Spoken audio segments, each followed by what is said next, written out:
বাংলাদেশের সর্বশেষ গুরুত্বপূর্ণ আপডেট সংবাদে আপনাকে স্বাগত। শুরুতেই সংবাদ শিরোনাম, পরে বিস্তারিত। শুরুতেই জানিয়ে দিব, শেরপুরে বন্যায় ৫ জনের মৃত্যু, নৌযানের অভাবে উদ্ধার কাজ ব্যাহত।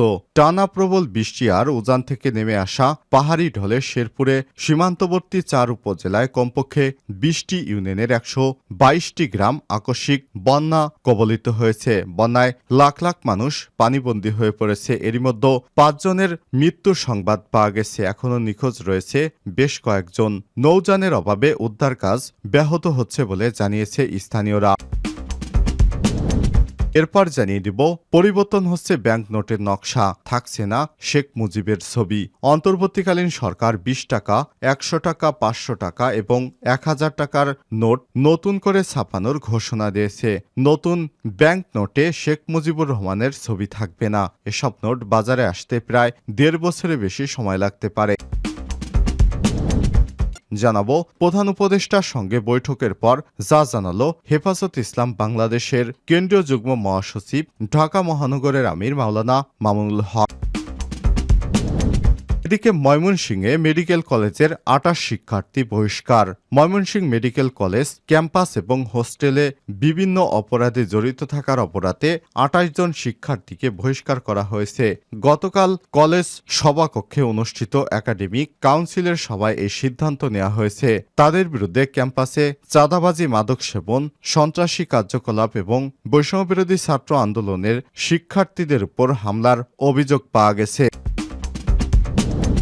এদিকে বিএনপির দাবি নির্বাচন, জামাত চায় সংস্কার। প্রধান উপদেষ্টা অন্তর্বর্তীকালীন সরকার প্রফেসর ডক্টর মোহাম্মদ ইউনূসের সঙ্গে গতকাল বৈঠক করেছে বাংলাদেশের বিরোধী রাজনৈতিক দলগুলো বাংলাদেশ জামাত ইসলাম, বিএনপি, হেফাজত ইসলাম সহ বিভিন্ন রাজনৈতিক দল। তারা সরকারের কাছে বিএনপি চেয়েছে নির্বাচনী রোডম্যাপ আর জামাত চেয়েছে আগে সংস্কার পরে নির্বাচন।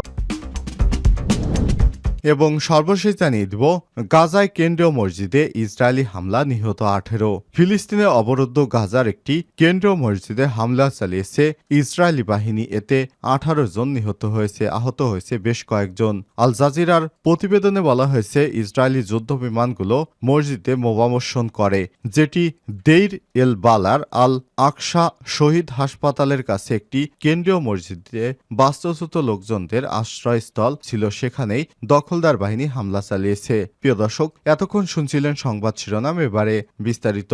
তবে তার আগে বন্ধুরা, অনুরোধ থাকবে এই সংবাদটিতে একটি লাইক দিন। এই চ্যানেলে আপনি নতুন হয়ে থাকলে আমাদের সংবাদটি দেখতে দেখতে চ্যানেলটি সাবস্ক্রাইব করে রাখুন, যাতে করে বন্ধুরা আমাদের পরবর্তী লেটেস্ট আপডেট সংবাদগুলো সবার আগে আপনার কাছে পৌঁছে যায়। কমেন্ট করে আপনার মূল্যবান মতামত জানিয়ে দিন বন্ধুরা, আপনি বিশ্বের কোন দেশ থেকে বা বাংলাদেশের কোন স্থান থেকে আমাদের সংবাদটি দেখছেন এবং শুনছেন। শেরপুরে বন্যায় ৫ জনের মৃত্যু, নৌযানের অভাবে উদ্ধার কাজ ব্যাহত। টানা প্রবল বৃষ্টি আর উজান থেকে নেমে আসা পাহাড়ি ঢলে শেরপুরে অন্তর্বর্তী ৪ উপজেলা কমপক্ষে ২০টি ইউনিয়নের ১২২ গ্রামে আকস্মিক বন্যা কবলিত হয়েছে। বন্যায় লাখ লাখ মানুষ পানিবন্দী হয়েছে। এরই মধ্যে বন্যার পানিতে ডুবে মারা গেছে ৫ জন। এখনও নিখোঁজ রয়েছে কয়েকজন। নৌযানের অভাবে উদ্ধার কাজ ব্যাহত হচ্ছে বলে স্থানীয়রা জানিয়েছে। মৃত ব্যক্তিরা হলেন খলিশাকুড়া গ্রামের ইদ্রিস আলী, বাগবের বালুচর গ্রামের রমিজা বেগম, অভয় গ্রামের বাসির উদ্দিনের ২ ছেলে আবু হাতেম ৩০ এবং আলমগীর হোসেন ১৭, নামাবাদকুচি গ্রামের স্বামী আব্দুল হাকিম, স্ত্রী জহুরা ৪৫, মোহাম্মদ মাসুদ রানা, নালিতাবাড়ি নির্বাহী কর্মকর্তা মোহাম্মদ মাসুদ রানা বিষয়টি ইত্তেফাককে নিশ্চিত করেছেন। পানিবন্দী মানুষদের উদ্ধারের কাজ চলছে। ভারতের মেঘালয় থেকে নেমে আসা প্রবল পাহাড়ি ঢলে শেরপুর ৩ উপজেলা বন্যা পরিস্থিতি অবনতি হয়েছে। ঢলের পানি ভাটির দিকে নামতে থাকায় নালিতাবাড়ি, ঝিনাইগাতি ও শ্রীবর্দী উপজেলার নিম্নাঞ্চল নতুন এলাকা প্লাবিত হয়েছে। নতুন করে ঢলের পানি ঢুকেছে নকলা উপজেলার নিম্নাঞ্চলে। ওই ৪ উপজেলায় ২০টি ইউনিয়নে অন্তত ১২২টি গ্রাম প্লাবিত হয়েছে। ঝিনাইগাতি, নালিতাবাড়ি ও শ্রীবর্দী উপজেলা এসব ইউনিয়নের অধিকাংশ রাস্তাঘাট, বিস্তীর্ণ এলাকার ফসলের মাঠ তলিয়ে গেছে। এর মধ্যে অসংখ্য বাড়িঘর পানিতে নিমজ্জিত হয়েছে। বিধ্বস্ত হয়েছে অসংখ্য গ্রামীণ পাকা ও কাঁচা সড়ক, পানিতে ভাসছে শিক্ষা প্রতিষ্ঠান ও সরকারি চিকিৎসা কেন্দ্র, পানিবন্দী হয়ে পড়েছে লাখ লাখ মানুষ। সেনাবাহিনী, ফায়ার সার্ভিস ও স্বেচ্ছাসেবী সংগঠনের উদ্যোগে বন্যায় আটকে পড়াদের উদ্ধার অভিযান চললেও পানির প্রবল স্রোত আর পর্যাপ্ত নৌযানের অভাবে ব্যাহত হচ্ছে উদ্ধার কাজ।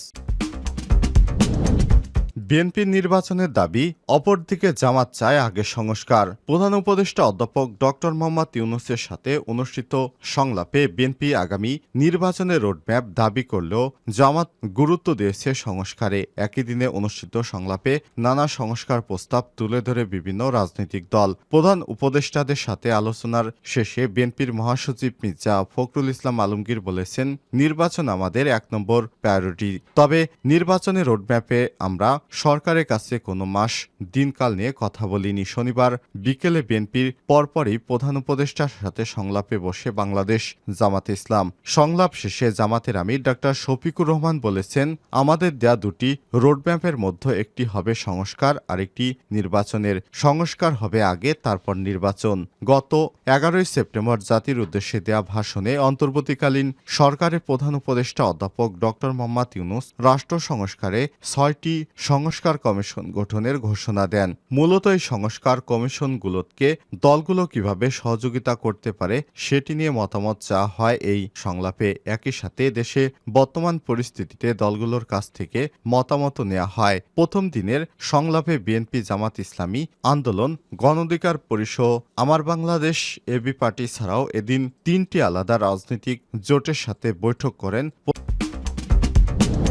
পরিবর্তিত হচ্ছে বাংলাদেশ ব্যাংক নোট, নোটের নকশায় থাকছে না শেখ মুজিবুরের ছবি। অন্তর্বর্তীকালীন সরকার ২০, ১০০ এবং ৫০০ টাকা ও ১০০০ টাকার ব্যাংক নোট নতুন করে ছাপানোর ঘোষণা দিয়েছে। নতুন নোটে শেখ মুজিবুর রহমানের ছবি থাকবে না। এসব নোট বাজারে আসতে ১.৫ বছরের বেশি সময় লাগতে পারে। অর্থ মন্ত্রণালয়, অর্থ বিভাগ সূত্র থেকে জানানো হয়েছে, বর্তমান নকশা থেকে শেখ মুজিবুর রহমানের ছবি সরিয়ে নেওয়া হবে। প্রাথমিকভাবে ৪টি নোট পুনরায় প্রকাশ করা হবে। পরবর্তীতে অন্যান্য নোটগুলো পরিবর্তন আনা হবে বলে জানান কর্মকর্তারা। অর্থ মন্ত্রণালয়ের অর্থ বিভাগ গত ২৯শে সেপ্টেম্বর এর চিঠিতে নতুন নোটের বিস্তারিত নকশার প্রস্তাব জমা দিতে বাংলাদেশ ব্যাংককে অনুরোধ করেছে। বিজ্ঞপ্তিতে বলা হয়েছে, বাংলাদেশ ব্যাংকের কারেন্সি অ্যান্ড ডিজাইন অ্যাডভাইজরি কমিটির সুপারিশ গ্রহণ করে দ্রুত সম্ভব সুনির্দিষ্ট প্রস্তাব অর্থ বিভাগে পাঠানোর জন্য অনুরোধ করা হলো। নতুন নোট ছাপানোর বিষয়ে মূল সুপারিশ করবে কেন্দ্রীয় ব্যাংকের মুদ্রা এবং নকশা উপদেষ্টা কমিটি। কমিটির সভাপতি বাংলাদেশ ব্যাংকের ডেপুটি গভর্নর। এক কমিটি চিত্রশিল্পীরাও রয়েছে। অর্থ বিভাগের চিঠিতে নতুন নোট প্রচলন কী ধরনের নকশা করা যায় তা বাংলাদেশ ব্যাংকের মুদ্রা এবং নকশা উপদেষ্টা কমিটির সুপারিশ গ্রহণ করে দ্রুততম সময়ের মধ্যে অর্থ বিভাগকে জানাতে হবে।